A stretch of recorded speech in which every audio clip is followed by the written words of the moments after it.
දේශනය අපි දන්නවා මේ වන විට බුදුන් වහන්සේ මෙරට වාසය කළා කියලා විශ්වාස කරන පිරිස අතරේ කණ්ඩායම් කිහිපයක් බුදුන් වහන්සේට සම්බන්ධ ස්ථාන මොනවද කියන කාරණය සොයමින් ඒවා ජනගත කිරීමට උත්සාහ ගන්නවා කියන කාරණය. එහිදී බොහෝ දෙනෙක් Tamanගේ කාලය, මුදල් සහ ශ්‍රමය වැය කරමින් සිදු කරන කැපකිරීම අපිට සුළු කොට තකන්න බෑ. කොහොම වුණත් එහිදී විවිධ කණ්ඩායම් විසින් විවිධ ස්ථාන යෝජනා කිරීම නිසා බහුතරයක් දෙනා වික්ෂිප්තභාවයට පැමිණලා තියෙනවා කියන දේ සම්බන්ධවත් අපිට වටහා ගන්න පුළුවන්. නොඑක් දෙනා මෙම தත්ත්වය සමනය කර ගැනීම සඳහා විවිධ යෝජනා ගෙන ආවත් එම යෝජනා ප්‍රායෝගිකව ක්‍රියාත්මක කිරීමේදී විවිධ අපහසුතා පුජ්‍යලිකව අපටත් ඇති වෙලා තියෙනවා. විශේෂයෙන්ම ආකල්පමය ගැටලු නිසා. අප විශ්වාස කරන්නේ කුමන කණ්ඩායමකට හෝ මෙම ගවේෂණය තුළදී වැරදීමක් හෝ අඩුපාඩුවක් සිදු වෙලා තියෙනවා නම් ඒවා Taman විසින්ම නිවැරදි කරගත යුතුයි කියන කාරණය. මුල සිටම අප සමග රැඳී සිටි ඔබට මතක ඇති අප විසින්ද එලෙස අපහට වැරදුණු කාරණා නිවැරදි කරගනිමින් ඉදිරියට පැමිණි බව. අපට වැරදුණු තැනක් තියෙනවා නම් විතර්ක මතු කරමින් එය යටපත් කරනවට වඩා එම අඩුපාඩුව නිවැරදි කරගෙන ඉදිරියට ගමන් කිරීම මගින් සියලු දෙනාගේ විශ්වාසය රැක ගැනීමට හා වැඩි කර ගැනීමට හැකි වෙන බව අපට පැහැදිලි වෙනවා. එම අදහස මූලික කරගෙන ඒ එක් එක් පාර්ශවයන් මගින් නිකුත් කළ ගවේෂණ වාර්තා සමග මූලාශ්‍ර සංසන්දනය කිරීමේදී දක්නට ලැබුණු දෝෂ සහිත කාරණා කිහිපයක් අද කතා කරන්න බලාපොරොත්තු වෙනවා. මෙය හුදෙක් පෙන්වා දීමක් පමණක් වන බැවින් විශේෂයෙන්ම මෙම වැඩසටහන නරඹන මධ්‍යස්ථ නරඹන්නන් හට අවබෝධයක් ලබා දීම මෙහි ප්‍රධාන අරමුණ බවට පත් වෙනවා. එම කරුණු සම්බන්ධව නැවත අධ්‍යයනය කිරීම හෝ නොකිරීම සම්බන්ධව තීරණය කළ යුත්තේ ඒවා ජනගත කිරීමට මුල් වී කටයුතු කරපු පාර්ශවයන් විසින් කියන කාරණයත් මෙහිදී සඳහන් කළ යුතුයි. මේ පෙන්වා දීම තුළින් යම් හිත්‍රිදීමක් ඇති වුවහොත් ඒ උපේක්ෂාවෙන් දරාගත හැකි පරිණතභාවය ඔබ තුළ ඇති බවට ඔබ විශ්වාස කරනවා. දැනට ශාක්‍ය වංශ නාලිකාව මගින් සමාජගත කළ වීඩියෝ කිහිපයක සාරාංශයට අනුව මගධයේ රජගහනුවර, මල්ලදේශයේ කුසිනාරා නුවර සහ පාවා නුවර, කොසල් රට සැවැත් නුවර සහ සාකේත නුවර, වජ්ජි ජනපදයේ පිහිටි වේසාලිපුරය සහ අනෙකුත් ස්ථාන මෙන්න මේ සිතියමේ දැක්වෙන ආකාරයට සාරාංශගත කරගන්න පුළුවන්. ඒ අනුව රජගහනුවරට දකුණු දිගින් සැවැත් නුවර මෙහි සලකුණු කරලා තියෙනවා. නමුත් ත්‍රිපිටක අටුවාවේ සූත්ත අට කතාහි එන මජ්ක්‍ධිම නිකාය අට කතාවල උපරිපන්නාස අට කතාවල විභංග වග්ගෝහි ධාතු විභංග සූත්‍ර වර්ණනාවේ මෙන්න මේ ආකාරයට දැක්වෙනවා. නුඹ කොහේ සිට ආවේහිද කියලා පුකුසාති රජතුමාගෙන් රජගහනුවර වැසියෙක් අහනවා. මෙහි සිට උතුරෙන්ය කියලා පුකුසාති රජතුමා පිළිතුරු දෙනවා. එතකොට රජගහනුවර වැසියා කියනවා බුදුරදුන් නුඹ ආ මගෙහි මෙයින් 45 යොදුනක් මැත්තේහි සැවැත් නුවරක් නම් නුවරක් ඇත. බුදුරදුන් එහි වාසය කරති කියලා.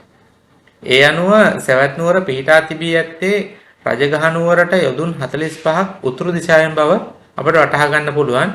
ඒ අනුව ශාක්‍ය වංශ නාලිකාවේ මෙම ඉදිරිපත් කිරීම දෝෂ සහිත බව අපට වැටහි යනවා. ඒ වගේම තවත් දෝෂයක් අපට හම්බ වුණා. සැවැත් නුවර හා පාවා නුවර පිහිටා ඇත්තේ ගිනිකොන දිශාවේ බව ශාක්‍ය වංශ නාලිකාව මගින් පෙන්වලා දීලා තියෙනවා. සාකේත නුවර කැකිරාව ආසන්නයේ පැවති බවද ඉදිරිපත් කළ වීඩියෝ වැඩසටහන් තුළ සඳහන් කරලා තියෙනවා. නමුත් ත්‍රිපිටකයේ, විනය පිටකයේ, මහා වග්ගපාලියේ කටිනක්ඛන්දයේහි මෙන්න මේ වගේ විස්තර කරනවා. ස්වාමීනි, මෙහි අපි පාවා නුවර වැසි 30ක් පමණ වූ භික්ෂූහු භාග්‍යවතුන් වහන්සේ දක්නට සැවැත් නුවර එන්නෙමෝ වස් එළඹීම ලං වූ කල්හි සැවැත් නුවර වස් එළඹීමට පැමිණෙන්නට නොහැකි වූම අතරමඟ සාකේත නුවර වස් එළඹියෙමු. ඒ අපි භාග්‍යවතුන් වහන්සේ අපගේ සමීපයේහිම මෙයින් සයොදුනක් ගිය තැන වැඩවසන සේක.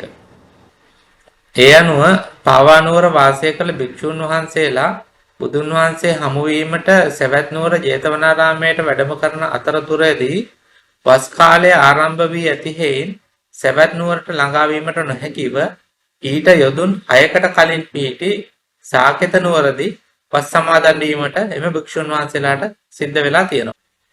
ශාක්‍ය වංශ නාලිකාවට අනුව ගිනිකොණ දිශාවේ පිහිටි පාවා නුවර ඉඳලා එම දිශාවෙන්ම පිහිටි සවැත් නුවරට වැඩම කිරීමට භික්ෂුන් වහන්සේලා ගිනිකොණ දිශාවේ ඉඳලා උතුරු මැද පළාතේ පිහිටි සාකේත නුවර හරහා නැවතත් ගිනිකොණට වැඩම කරලා තියෙනවා.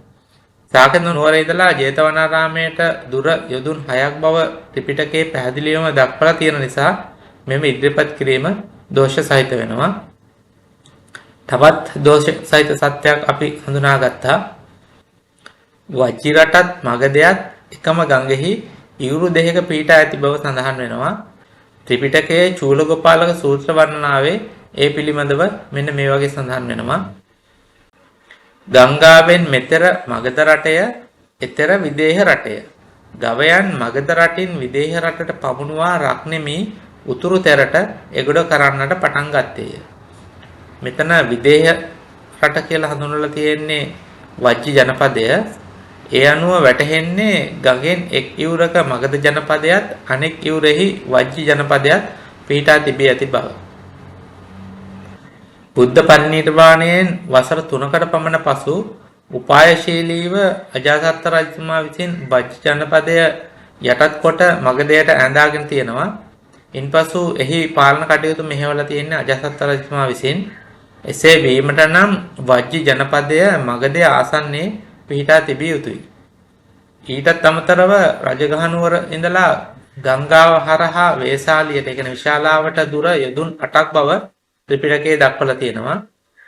ඒ බව ත්‍රිපිටක අටුවාවේ සූත්ත අට කතාහි, බුද්ධක නිකාය අට කතාවල බුද්ධක පාඨ අට කතාහි, රතන සූත්ත වර්ණනාහි, වේසාලිවත්තුහි මෙන්න මේ වගේ සඳහන් වෙනවා. රජගහ නුවරටත් ගංගා නදියටත් අතර යොදුන් 5ක් වූ භූමිය, වේසාලියටත් ගංගා නදියටත් අතර 3 යොදුන් බිම. ඒ අනුව අපට පැහැදිලි වෙනවා රජගහ නුවරත් වේසාලිපුරයත් අතර පිහිටි ගංගාව හරහා ස්ථාන දෙක අතර දුර යොදුන් 8ක් කියන කාරණාව. නමුත් ශාක්‍ය වංශයේ නාලිකාව මගින් පෙන්වා දෙන රජගහ නුවර සහ විශාලා නුවර අතර ගංගා කිහිපයක්ම වැටී තිබෙනවා. ඊටත් අමතරව කොසල් ජනපදය හා මල්ල ජනපදයට අයත් ස්ථානද ලක්නු කරලා තියෙනවා. දුර ප්‍රමාණය සැලකුව විට රජගහ නුවර සහ විශාලා නුවර අතර දුර යොදුන් 8කට වඩා සැලකිය යුතු වැඩි අගයක් ගන්නා බව පෙනී යනවා. ඒ අනුව එම ඉදිරිපත් කිරීමද දෝෂ සහිත බව අපට වටහා ගන්න පුළුවන්. ඇත්තටම මේ පෙන්වා දීම සමග ඔබටත් හිතෙන්න පුළුවන් අප ගවේෂණ නාලිකාව විසින් ඉදිරිපත් කරන කරුණවලද අඩුපාඩු ඇති බව. ඔබ එවැනි අඩුපාඩුවක් දකින්නේ නම් ඒ සඳහා මූලාශ්‍ර සාක්ෂිද සමග ඉදිරිපත් කරන්න පුළුවන්. ඔබ එම වැරද්ද හඳුනා ගැනීමට භාවිතා කළ මූලාශ්‍රයේ නම, පිටු අංකයද සහිතව ඉදිරිපත් කරන්න. එසේ නොමැතිව කටවචනයෙන් පවසන දෑ සම්බන්ධව සොයා බැලීමට අපට අවස්ථාවක් නොමැති බවත් තේරුම් ගනු ඇතැයි අප සිතනවා. ගවේෂණය